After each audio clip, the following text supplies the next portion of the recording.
Ada, and I'm one of the instructors for invasive nursing therapies. The skill that we're going to go over first is that of hanging a bag of IV fluids with gravity tubing. So the first thing I want to go over with you is just real simple math problem, because we would look in our chart to see what the order was so that we would know how many drips per minute we're going to be counting out. So I've got a problem here. We've got, the order can be written different ways, but let's just say the physician wrote that he wants our patient Mark here to have 1,000 milliliters of fluid every 6 hours, continuously, all the time. Every 6 hours, they want a full 1,000 milliliters in. So we need to break this down into how many drops per minute. There's different ways of doing this. You can do your dimensional analysis, and if you're good with dimensional analysis, I encourage you to use that method. I kind of do a two-step thing here. I first figure out how many mils per hour, and then I break it down to how many drops per minute I need. So I first take my 1,000 milliliters, that's what I'm wanting to get in, and I want it in every 6 hours, so that comes out to be 166.6. Now you know we need to have whole numbers, so use your rule of 5. If it's 5 and above, you round up. If it's 4 and below, you go down. So 166.6 is going to be 167 milliliters per hour.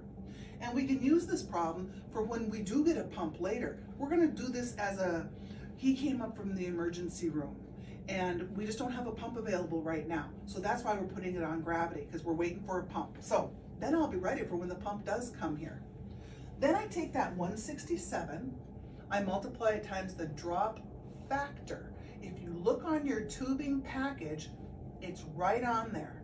The drop factor, how many drops it takes to make a milliliter.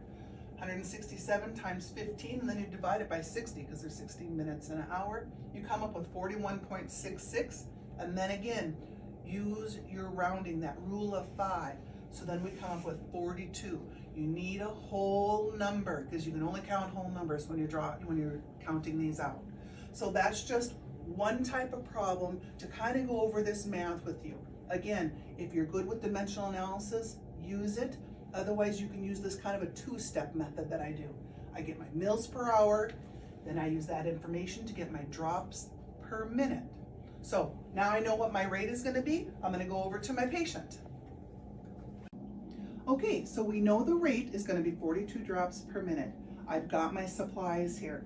I've got a pair of gloves, because whenever we're dealing with IV infusions and with our patient, it's always a good idea to wear gloves. So I got my gloves. I've got a saline flush. Now, whatever you have in your packets, if it's a 10 mil saline flush or if it's a 3 mil saline flush, we're just going to use whatever you have. I have a 10 mil. I've got alcohol wipes that I need. I've got some tape, and I actually have my tape ready to go. And I've got my bag of fluid. Now, you guys probably have a 500 milliliter bag in your bag, but I'm going to use 1,000 milliliters. Same difference.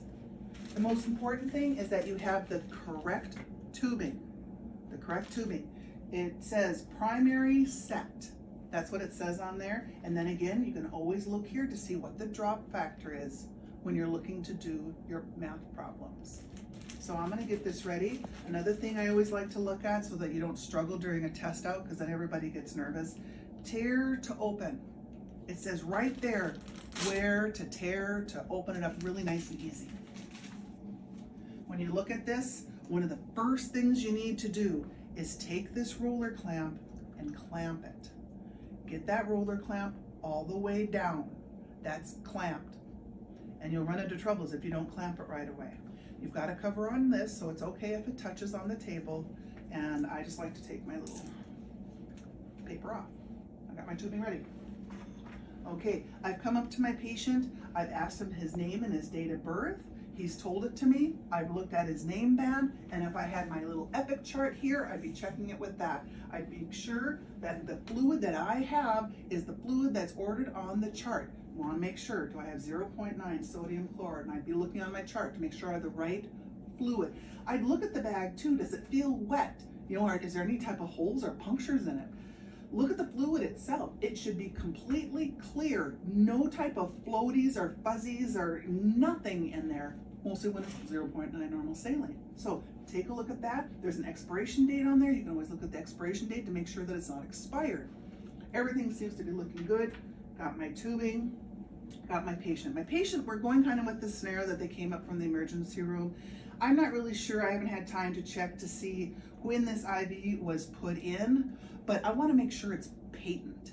I want to make sure that this IV doesn't have any complications with it. So what I want to do is flush it.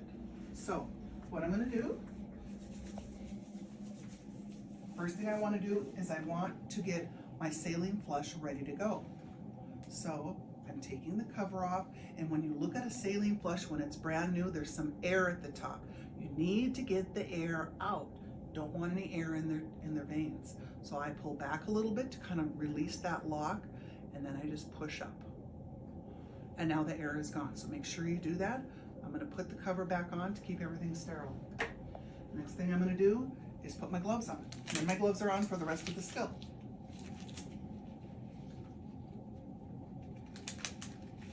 All right, I'm checking the patency. So get my alcohol wipe. I'm going to go to my clave, and I'm going to scrub the clave for 15 seconds. And that's 15 seconds in sim time. Now I've got my saline flush. Now lure locks on. You push and turn. That's what you do.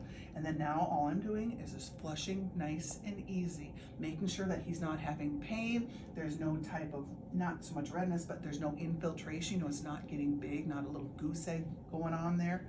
Just flush it in real nice and easy. The whole thing. There we are. We got it going. Put my little piece of tape back. It's patent. This is good. All right, so it's good to go. I'm going to need another alcohol wipe, but the first thing I want to do now is get my tubing primed. So I'm going to take this part off, keeping that sterile. I'm going to take the cover off, and I'm going to spike my bag. When you're spiking a bag, you have to go straight down. So you can't go at an angle. Straight down, and you kind of like got to screw it in there a little bit. So it takes a little bit of muscle. Make sure again that you have this clamped. If you don't, you're gonna have bubble trouble.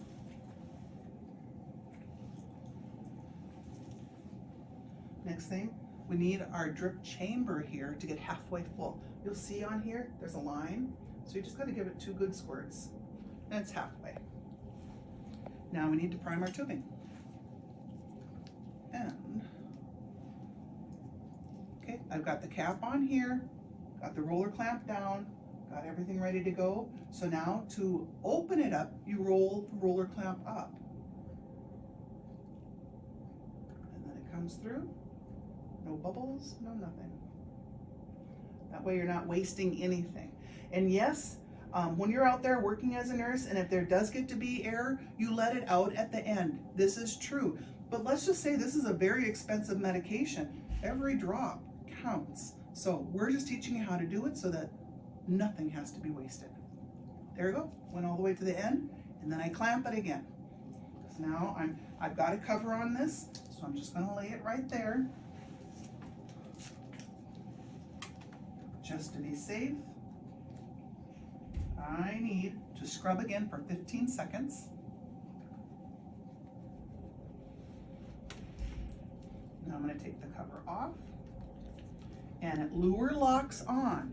You push, turn, and then it's on there good and secure. If you just push it on, it's going to pop back off. So make sure you get it on there right. Then always secure your tubings. I think I'm going to get my other piece of tape here even, just to secure it down. Okay, I've got this going good. That there's no air in there, it's all hooked up. Now comes the hard part. Actually it's not hard, it just takes a while. We're going to open up our tubing, and we did our math problem. We needed 42 drops per minute. So then you look at a clock, and then you start in. So what I would do, so 42 in a minute. That's about 21 drops in half a minute, and about 10, 11 drops in 15 seconds. So then that's what I would do. For every 15 seconds, I would just, sit and you count. So you're just sitting there looking at the clock, counting how many drops. And it looks like it's going too fast. So then I put the roller clamp going down. I slow it down. And then I'll count for another 15 seconds to see if I'm getting that, 10, 11 drops in 15 seconds. One good way is when you think that you've got it, do it for 1 full minute to make sure that you've got 42 drops in a minute. And then at that point, if you were doing this as a skill test out, then you'd have your instructor come over and then she would take a peek to make sure that you had the 42 drops per minute. So I've got this all going. I'm always checking my patient, checking their site to make sure that it's not leaking, that there's no complications with it. I've got it nicely secured. I think we're ready to go. I'll just keep monitoring him until I get my plumb pump up here.